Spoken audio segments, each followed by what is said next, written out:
সুপ্রিয় সংস্কৃত শিক্ষার্থী বন্ধুরা, আমি আজকে আবার সেই সংস্কৃত ভাষা সাহিত্যের ক্লাসটি নিয়ে এসেছি।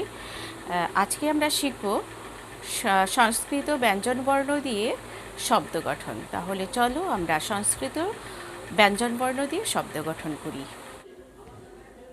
তাহলে আমরা আসি শব্দ গঠনে। আজকে আমরা ক থেকে ম পর্যন্ত স্পর্শ বর্ণগুলো দিয়ে শব্দ গঠন করব। ক থেকে ম পর্যন্ত বর্ণ আছে 25টি। এই 25টি বর্ণ দিয়ে আজকে শব্দ গঠন করব। 25টি বর্ণের প্রত্যেকটির প্রথম যে বর্ণটি আছে সেই বর্ণের নামানুসারে এক একটি বর্গের নাম হয়।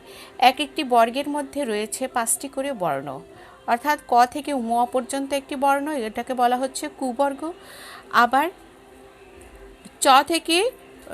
চ থেকে ইয় পর্যন্ত 5টি বর্ণ রয়েছে, এগুলোকে বলা হচ্ছে চবর্ণ। তেমনি এরকম ম পর্যন্ত বর্ণগুলোকে 25টি বর্ণগুলোর আলাদা আলাদা নাম রয়েছে। আজকে সেই বর্ণগুলো দিয়ে শব্দ গঠন হবে। তাহলে আমাদের প্রথমে আসছে ক বর্গের ক।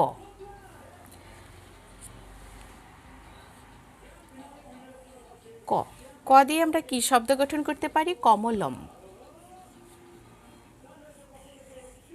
ক ম লম। কমলম শব্দের অর্থ কিন্তু পদ্ম। তারপরে আসছে খ।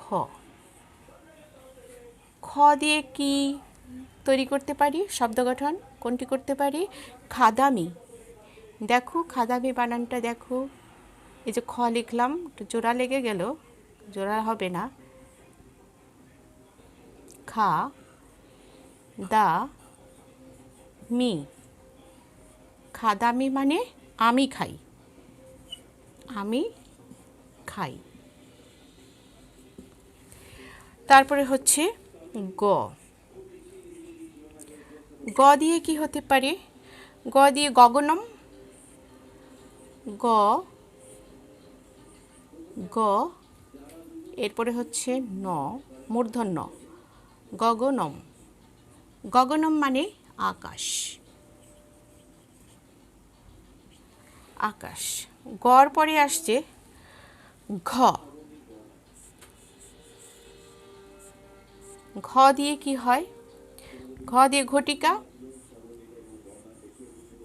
ঘটিকা। ঘটিকা মানে সময়। আমরা সাধারণত পঞ্জিকার মধ্যে কিন্তু দেখতে পাই ঘটিকা, এত ঘটিকা, এত ঘটিকা, এরকম দেখি কিন্তু। তারপরে উ। উ উ দিয়ে কী বানাতে পারি? উ দিয়ে পঙ্কজম। আরও অনেক কিছু আছে। পঙ্কজম, আমরা পঙ্কজম লিখি প, তারপরে উ, নিচে একটা ক দিলাম, এরপরে বর্গীয় জ ম, পঙ্কজম। মানে এটাও কিন্তু পদ্ম, পাকে জন্মে যা পদ্ম বা লোটাস। লোটাস। তাহলে আমাদের এখন কিন্তু ক বর্গের বর্ণগুলো হলো। এরপরে তোমরা আসো চ বর্গে। চ বর্গে 5টি বর্ণ রয়েছে। আমরা 5টি বর্ণ দিয়ে 5টি শব্দ গঠন করব। চ, এটা হচ্ছে চ বর্গকে সংস্কৃত ভাষায় বলা হয় চু বর্গ, চু চু। তাহলে চ দিয়ে আমরা কি বানাতে পারি? চরণম। চ র নম। চরণম মানে পদ বা পা। এরপরে আসছে ছ। ছ দিয়ে কি হতে পারে? ছ দিয়ে কি বানাতে পারি? ছাত্র। ছাত্র। ছত্রাহা। ছত্রাহা। ছত্রাহা মানে ছাত্র।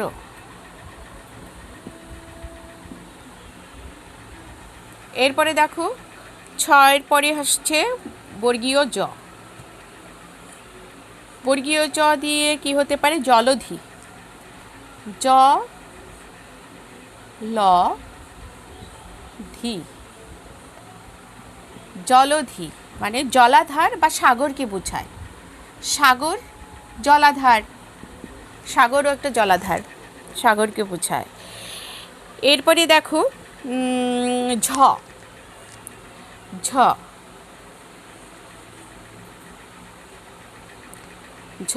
আচ্ছা, ঝ কিন্তু দুভাবে লেখা যায়, তোমাদেরকে আগে দেখিয়ে দিয়েছি মনে হয়। এটা একটা ঝ, আবার এভাবেও লেখা যায়। তোমাদের যেটা দেখিয়েছি সেটা দিলেও হবে, এটা দিলেও হবে। ঝ দিয়ে আমরা কি লিখতে পারি? নির্ঝর, নির্ঝর,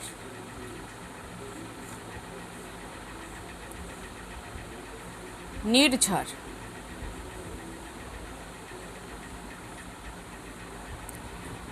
বাংলাতে নির্ঝরই বলা হয়, নির্ঝর।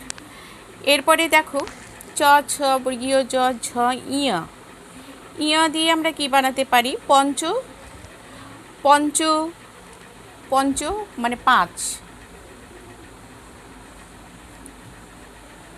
নিচে চ, পঞ্চ। সবগুলো ঠিকঠাক আছে তো? তোমরা দেখে নাও তো ভুল টুল আছে কিনা। অবশ্যই ভুল নেই, ভুল নেই। পঞ্চ মানে 5। এই আমাদের চ বর্গের, চ বর্গ, যেটাকে সংস্কৃত ভাষায় কি বলা হয়? চু বর্গ, চু বর্গ বলা হয়। চু বর্গ কমপ্লিট হলো।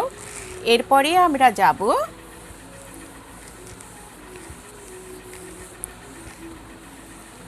ট বর্গতে। এরপরে আমরা যাব ট বর্গ। ট বর্গতে প্রথমে হচ্ছে, ট বর্গতে আবার 5টি বর্ণ আছে। 5টি বর্ণ দিয়ে আমরা 5টি শব্দ গঠন করব। তাহলে আমাদের প্রথমে আসছে ট। ট দিয়ে আমরা কি তৈরি করতে পারি? ট দিয়ে টহল, টহল, টহল, টহল সংস্কৃত শব্দ, টহল।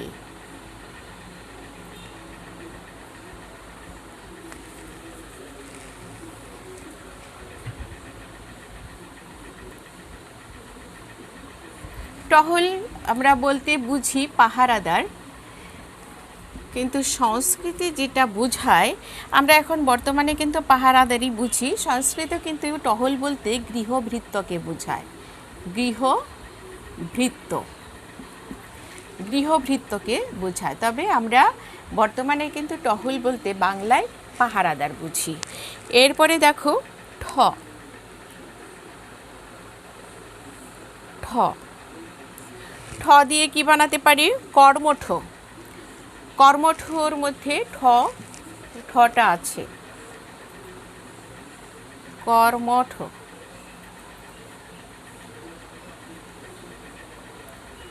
কর্মঠ মানে পরিশ্রমী, তোমরা জানো এটা। এরপরে হচ্ছে ড। ড দিয়ে আমরা কি শব্দ বানাতে পারি? ডমরু, শিবের বাদ্যযন্ত্র।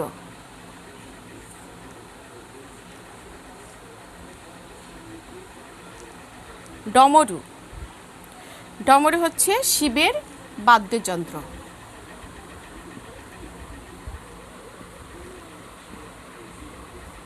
শিবের বাদ্যযন্ত্র। এরপরে দেখো ডর পরে কি আসছে? ঢ। ঢ, ঢ দিয়ে আমরা কি করতে পারি? ঢালিন, ঢালিন, ঢালিন।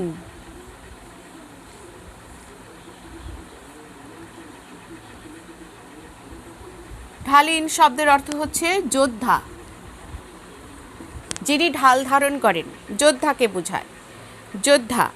এরপরে হচ্ছে মূর্ধন্য ন। মূর্ধন্য ন দিয়ে আমরা কি বানাতে পারি? দেখো মূর্ধন্য ন এরকম একটা দিলাম, তার পাশে একটা ছোট, একটু বড়। এরপরে দিয়ে আমরা কি বানাতে পারি? পুণ্য, পুণ্য, পু দিলাম। এরপরে হচ্ছে এটা দিয়ে এটা, পুণ্য, পুণ্য। পুণ্য বলতে ভালো, পিওর, পিউরিটি, এরকম ভালো,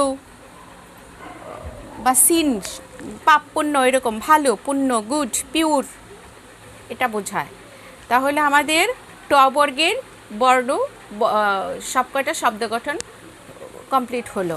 ট বর্গ দিয়ে ট, ঠ, ড, ঢ, মূর্ধন্য ণ, এ কটা মুছে দিই আমরা। এরপরে যাব আমরা ট বর্গের পরে আছে ত বর্গ। আমরা ত বর্গতে যাই।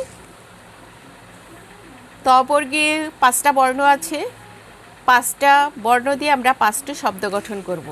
তাহলে ত বর্গের প্রথমে হচ্ছে ত, বাঁকা হয়ে গেল একটু। ত দিয়ে কি হয়? সতত, মানে সর্বদা।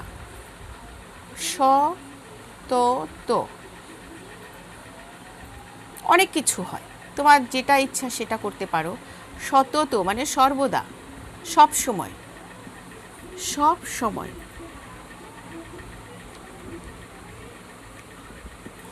ত, তর পরে হচ্ছে থ।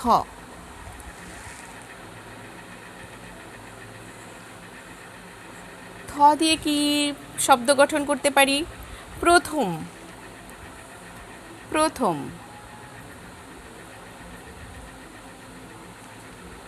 প্রথম। প্রথম মানে প্রথম, আমরা জানি ফার্স্ট। এরপরে হচ্ছে দ। দ দিয়ে কি তৈরি করা যায়? দধি, দধি।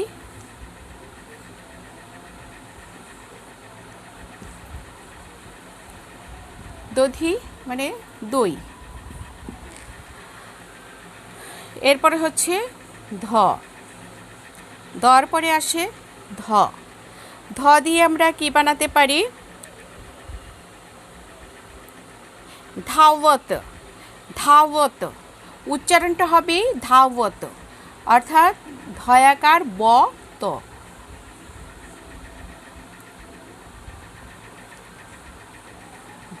ধাবত, ধাবত, কিন্তু উচ্চারণটা কি হবে? ধাওয়ত, ধাওয়ত। দৌড়ানো,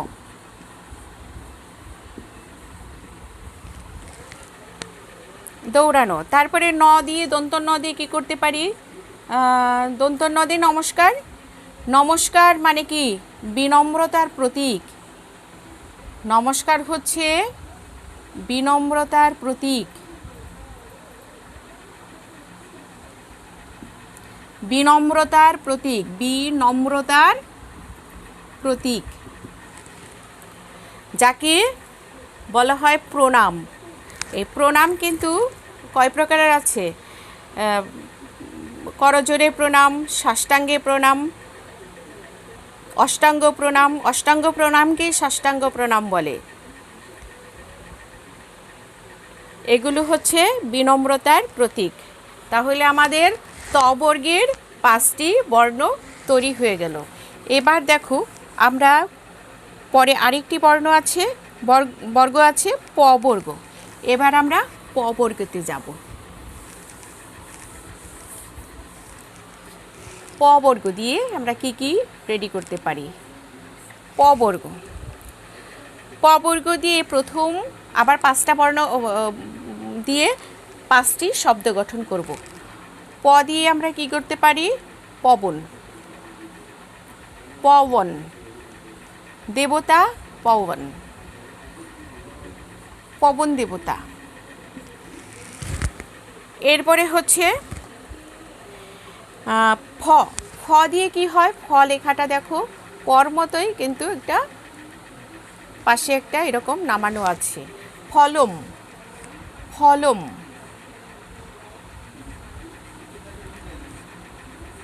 ফলম, ফল।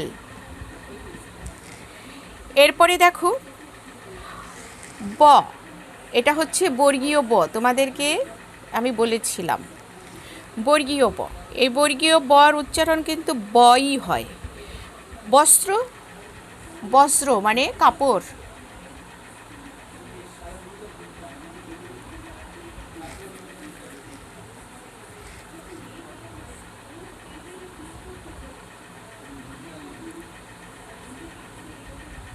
বস্ত্র মানে কাপড়। এরপরে হচ্ছে ভ।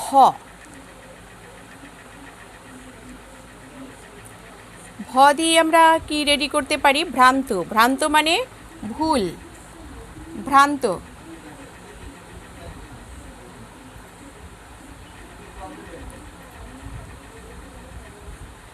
ভ্রান্ত মানে ভুল। ভ দিয়ে আমরা বানাতে পারি ভ্রান্ত। ভ্রান্ত, ভ্রান্ত মানে ভুল। তারপরে হচ্ছে ম। বর্গীয় বর্ণের শেষ বর্ণটি, অর্থাৎ এই যে 25টি স্পর্শবর্ণ আছে, স্পর্শবর্ণের শেষ বর্ণটি হচ্ছে ম। ম দিয়ে মম। মম বলতে কি বোঝায়? মম বলতে বোঝায় আমার, আমার।